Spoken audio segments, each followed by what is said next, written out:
A continuación, se dirigirá a toda la nación el presidente Hipólito Mejía. Pueblo dominicano, me dirijo al país para fijar con responsabilidad y claridad meridiana mi posición sobre la impunidad y la corrupción en la República Dominicana. Dos graves males que han sido resaltados por el escándalo de Odebrecht. En el contexto de asombro e indignación social creado por este caso, se dice que los presidentes de la República desde el año 1999 a la fecha tienen responsabilidad directa en la comisión de los hechos denunciados. Por ello se pretende dejar en la conciencia pública la idea de que en nuestro país todos los gobernantes aprovechan su posición para beneficio propio. Digo con firmeza que en mi caso eso no es verdad. El país está indignado con justa razón por los altos niveles de impunidad que existen en la República Dominicana. Yo comparto esa indignación. Estoy profundamente convencido de que toda persona que ocupe o haya ocupado un cargo público, especialmente a la presidencia de la República, está en la obligación de rendir cuentas de sus actos. Consecuentemente, hoy hablaré sobre los dos proyectos en que participó en la firma Odebrecht durante mi mandato. Tengo la convicción de que la corrupción y la impunidad son dos graves males sociales que están estrechamente relacionados entre sí. No hay combate real y efectivo a la corrupción sin tener un régimen de consecuencias que frene la impunidad.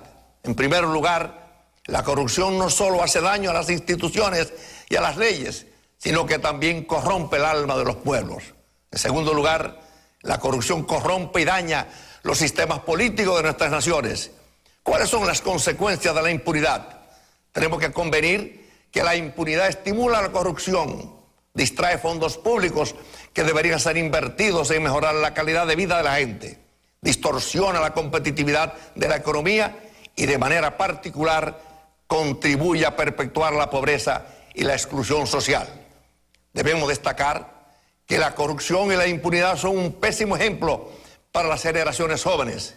En nuestro país, el maridaje de la corrupción y la impunidad es lo que explica que nuestra nación ocupe el lugar número 10 entre los países más corruptos del mundo, en el lugar número 8 en América Latina, tal como reporta el Foro Económico Mundial en su informe sobre competitividad y corrupción del año 2016.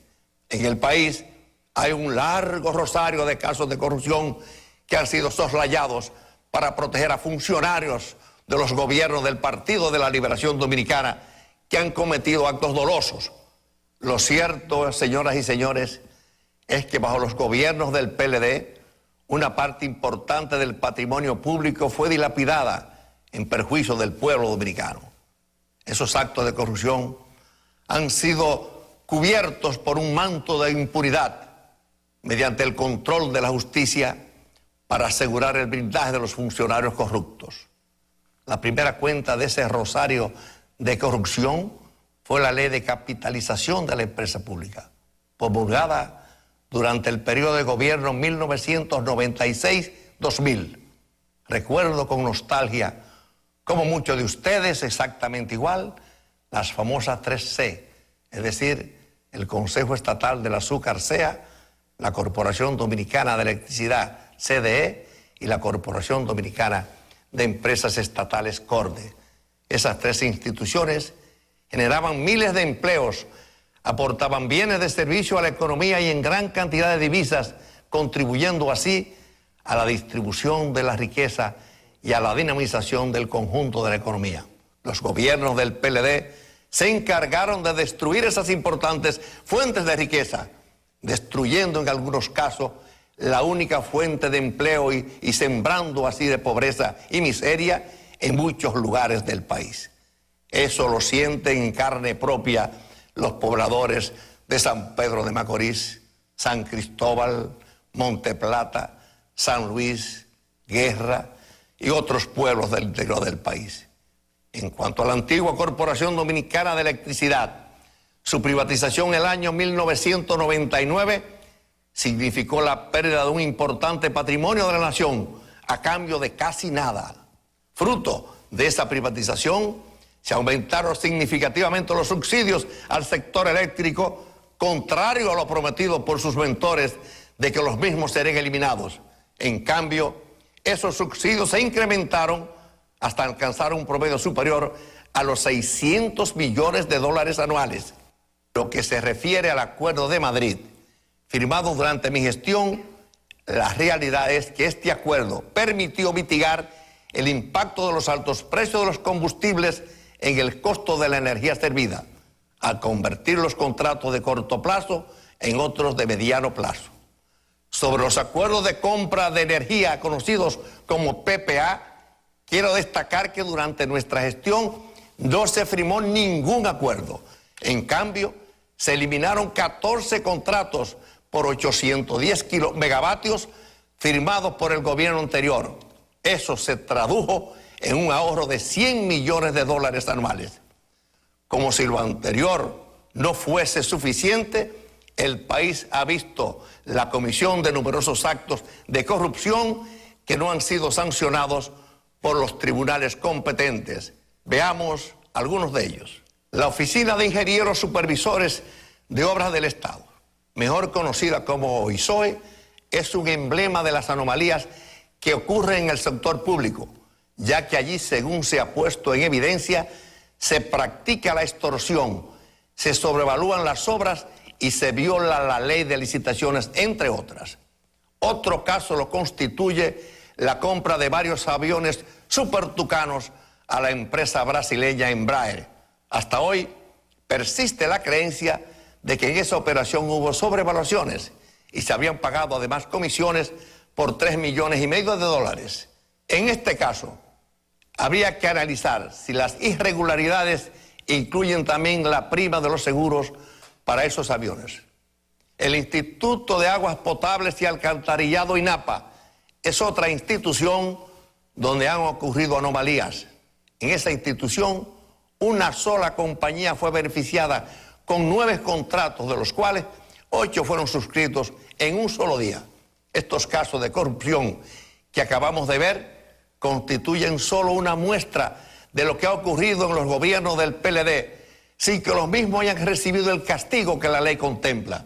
Y esa impunidad, señoras y señores, ha abierto una herida moral en nuestra sociedad que todavía no ha sido sanada. Esa es la verdadera herida social que genera pobreza, perpetúa la exclusión y debilita la cohesión social de nuestro país. Esa es la verdadera herida social que no se cura con el clientelismo y la impunidad. A diferencia de la protección a la corrupción que han hecho otros presidentes, me siento con la conciencia tranquila y orgulloso de que mi gobierno se enfrentó con responsabilidad y apego a la ley uno de los casos de corrupción más graves de nuestra historia reciente. Me refiero al caso Baninter y otras instituciones bancarias. En efecto, en el año 2003, cuando se reveló que en este banco se había violado la ley en perjuicio de miles de ahorrantes, tuve la determinación de enfrentar la crisis que esto generó y someter a la justicia a los responsables del fraude. En este caso, todos los ahorrantes se les pagó su dinero sin macuteo ni extorsión. Para evitar la repetición de un fraude con estas características y que las arcas públicas tuvieran que cargar con las consecuencias, fue aprobado por iniciativa nuestra un nuevo marco regulatorio que incluía, entre otras cosas, transferir la responsabilidad civil a los accionistas de los bancos. Actué de esa manera por mi convicción de que la lucha contra la corrupción exige de un régimen de consecuencias sin impunidad y con un justo castigo a los culpables. De igual manera, procedí en otros casos de corrupción que involucraron a funcionarios de mi gobierno. Ahora, señores, quiero tratar o referirme de manera particular a los 2 proyectos en que estuvo involucrada la compañía Odebrecht durante mi mandato. El primer proyecto que involucró a la Odebrecht en mi gobierno fue el acueducto de la línea noroeste. En efecto, al asumir la presidencia encontré un contrato de préstamo por un monto de 129 millones de dólares, que había sido aprobado el 7 de octubre del año 1999 por el gobierno presidido por el doctor Leonel Fernández para este importante proyecto. Decidí darle continuidad a ese proyecto porque conozco desde hace mucho tiempo la relevancia del agua potable para mejorar la calidad de vida de los residentes de la línea noroeste. De manera muy personal, me sentí en el deber como presidente de hacer realidad el sueño de Antonio Guzmán y de José Francisco Peña Gómez de dotar agua a esa región. El proyecto original fue reformulado para conseguir dos objetivos. Primero, llevar agua potable a comunidades no incluidas en el diseño original, tales como Navarrete en Santiago, Manzanillo en la provincia de Montecristi y Carbonera en la provincia de Dajabón, y la Loma del Flaco en la provincia de Valverde, entre otras. En segundo lugar, se buscaba que el acueducto funcionara por gravedad, en lugar de usar bombas de impulsión. Al distribuir el agua por gravedad, los costos de operación del acueducto se reducirían considerablemente durante su vida útil. El contrato de ejecución de esta obra fue adjudicado a un consorcio integrado por las empresas brasileñas Andrade Gutiérrez y Odebrecht. Los cambios introducidos al diseño de esta obra para alcanzar los objetivos antes mencionados resultaron en una modificación del presupuesto original de 129 a 141 millones de dólares, solo para el acueducto de la línea noroeste. Al término del gobierno que presidí, el acueducto de la línea noroeste no estaba concluido. Correspondió al nuevo gobierno continuar esa obra. El otro proyecto contratado con la empresa brasileña durante mi presidencia fue el de la presa de Pinalito. Este proyecto consistía en la construcción de una central hidroeléctrica en la provincia de Monseñor Noel, aguas arriba de la presa de Río Blanco. ¿Por qué este proyecto era necesario? La importancia de esta obra se resumía en dos objetivos principales. Primero, era la generación hídrica de 50 megavatios de energía eléctrica y el segundo, la protección de la cuenca hidrográfica de la presa de Río Blanco. Aunque ese proyecto no se ejecutó durante mi presidencia, considero imperativo explicar los pasos dados por mi gobierno para su formulación y búsqueda de financiamiento. La viabilidad de esta obra había sido determinada en el año 1984, es decir, 16 años antes del gobierno que presidí, por un estudio de prefactibilidad realizado por la Agencia Internacional de Cooperación Económica, JICA, de Japón, mediante una donación de ese gobierno. Posteriormente, en julio del año 2002, se contrató un estudio de factibilidad y diseño definitivo de esa obra. Ese estudio fue hecho por la empresa MW Energy y el mismo fue pagado con una donación de $400,000 aportado por el gobierno de los Estados Unidos de América a través de la Agencia de Comercio y Desarrollo TDA.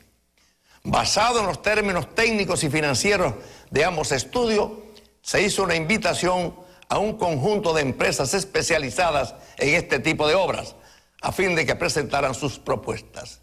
Este proyecto involucró la obtención de dos préstamos. El primer préstamo se hizo con el Banco Nacional de Desarrollo Social de Brasil por un monto de $101.460.000. El segundo préstamo se hizo con el Banco ABN AMRO-Bank de Holanda por un monto de $30.260.000. Es decir, que el monto aprobado para dicho proyecto fue de $131.720.000. Desde octubre del año 2002 hasta agosto del 2004 se realizaron 3 adendas a este proyecto. Eso resultó en una prórroga del plazo para la propuesta de financiamiento y para incluir sin alterar el presupuesto un estudio de impacto ambiental y la supervisión de la obra, entre otras cosas. Esos cambios representaron un ahorro para el país de unos $6,5 millones. Aunque para el año 2004 ya se habían terminado todos los estudios y disponíamos de los recursos para iniciar la ejecución de la obra, la prudencia me aconsejó que en medio de una campaña electoral era inoportuno iniciar una obra de esa trascendencia al término de mi gobierno. Eso significa que durante mi gobierno no se desembolsaron fondos para la central hidroeléctrica del Piedradito. Señoras y señores, a casi 2 meses de que se revelaran al país los hechos que involucran a la Odebrecht, la ciudadanía no ha recibido de las autoridades una explicación convincente de los resultados de su investigación sobre el mismo. Esa falta de información ha creado una duda sobre si los responsables de dichos actos recibirán las sanciones correspondientes. La decisión tomada por el juez apoderado de la validación del acuerdo del Estado Dominicano y la Odebrecht de declarar inadmisible dicho acuerdo añade un nuevo elemento de incertidumbre sobre este caso. Pueblo dominicano, estoy convencido de que con el caso Odebrecht la justicia tiene una gran oportunidad de poner freno a la impunidad, para luchar de verdad contra la impunidad. Además de las acciones del sistema judicial, es imperativa la movilización de las ciudadanas y ciudadanos.